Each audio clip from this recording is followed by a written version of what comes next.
The glass shattered, echoing through the grand dining hall. Damian Russo, the man at the center of it all, didn't flinch. His jaw was tight, his knuckles white around the tumbler that had just exploded against the marble wall. His voice cut through the silence, calm, yet terrifyingly so. "Who touched you?" The girl before him, Lena, trembled, her fingers twisting in her apron. She wanted to speak, but her throat closed up. She wasn't just scared for herself, she was afraid for him, because she knew what Damian did to people who hurt someone he cared about. For 8 months, Lena had been the perfect maid in the Mafia boss's mansion, quiet, diligent, invisible. To the world, Damian Russo was a monster in a tailored suit, ruthless and untouchable. But Lena had seen a different side, the lonely man staring at a photo of a woman and a baby, a hidden grief no one dared to question. She wasn't supposed to care, but seeing him return night after night, exhausted and stained with violence, made her heart ache. Then one night everything changed. While cleaning, Lena was cornered by Marco, one of Damian's lieutenants. Drunk and leering, he grabbed her arm. She pulled back, stumbling and knocking over a priceless vase. The crash echoed through the halls, summoning Damian himself. His eyes, burning with a fury that could melt steel, landed on Lena's trembling form, and the red mark on her wrist. That was all it took. "Who touched you?" he repeated, his voice making the chandelier tremble. When she remained silent, he turned to his men. "Lock the gates. No one leaves this house." What happened next became a legend in the underworld. Marco's fate was sealed before dawn. By morning, he had disappeared. By afternoon, his body was found at the docks, a clear message to all. The city quickly learned a new rule. The boss's maid was untouchable.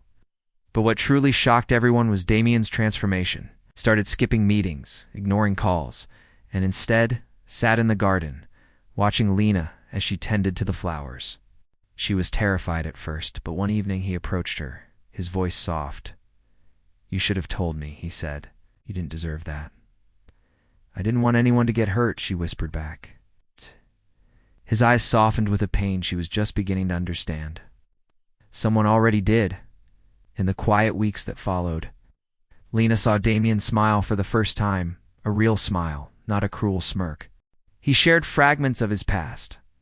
The woman in the photo was his wife. Isabel, killed years ago in a car explosion meant for him. Their baby daughter died with her. "You remind me of her," he confessed one evening. "The way you protect everyone but yourself." Lena realized the most dangerous man in the city wasn't heartless. He was broken. But peace is fragile in a world built on blood. A rival gang ambushed the estate, and Lena was caught in the crossfire while shielding a child. A bullet grazed her shoulder. When Damian found her bleeding, something inside him snapped. He lifted her into his arms, his face pale, whispering, "Stay with me, Lena, please." The chaos that followed was swift and brutal. Damian's enemies vanished from the city. When the dust settled, the whispers weren't about fear anymore. They were about love. Lena woke up in a hospital room to find Damian by her side, clutching her hand like a lifeline. "You shouldn't have risked yourself," he murmured. She smiled weakly. "He would have done the same." He looked up, his eyes glistening. "Already did." The unspoken truth hung between them. Upon her recovery, Damian did the unthinkable. He called a press conference. Standing before the cameras, the ruthless Mafia boss declared, "From this day forward, no one will call her my maid. Her name is Lena Morales. She's the reason I'm still human, and anyone who disrespects her disrespects me." Months later, laughter filled the mansion. Lena placed fresh lilies beside the old photograph on Damian's desk.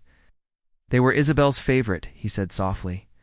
"I know," she replied, touching his hand. "You told me." He turned to her, his eyes full of a quiet promise. "I lost my family once, Lena. I won't lose it again." The feared Mafia boss had finally let go of his ghosts, finding in the woman who was once just his maid a reason to live again. Thank you so much for watching.